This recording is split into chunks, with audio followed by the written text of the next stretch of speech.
Hello hi అందరికీ. అందరూ ఎలా ఉన్నారు? నేను చాలా బాగున్నాను. ముందుగా అందరికీ కనుమ శుభాకాంక్షలు. కనుమ అనగానే అందరూ రథం ముగ్గు వేస్తారు కదా. అసలు కనుమ రోజు రథం ముగ్గు ఎందుకు వేస్తారు? ఎవరికైనా తెలుసా? తెలిస్తే కామెంట్ చేయండి.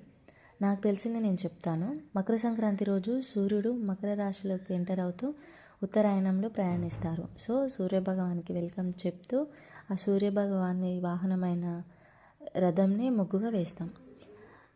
అయితే మంచి జరగాలని కోరుకుంటూ సూర్యభగవాన్ని ఆహ్వానించడం కోసం రథం ముగ్గు వేస్తాం. ఇంతకీ ఉత్తరాయణం అంటే ఏమిటి? నేను మహాభారతంలో విన్నాను. భీష్ముడు ఉత్తరాయణంలోనే తన ప్రాణాలు విడవాలని చాలా కాలం అంపశయపైన ఉన్నారు. ఉత్తరాయణంలో ప్రాణాలు విడిస్తే స్వర్గానికి వెళ్తారని నమ్మకం. ఇంతకీ ఉత్తరాయణం అంటే సూర్యుడు దక్షిణ దిశ నుండి ఉత్తర దిశగా ప్రయాణించడాన్ని ఉత్తరాయణం అంటారు. ఈ ఉత్తరాయణంలో డే టైం ఎక్కువగాను నైట్ టైం తక్కువగాను ఉంటుంది. ఉత్తరాయణంలో శుభకాలం స్టార్ట్ అవుతుంది. అంటే శుభకార్యాలు, దైవకార్యాలు, వ్రతాలు ఇప్పుడు చేస్తే మంచిదని అందరి నమ్మకం. నాకు తెలిసింది నేను చెప్పాను.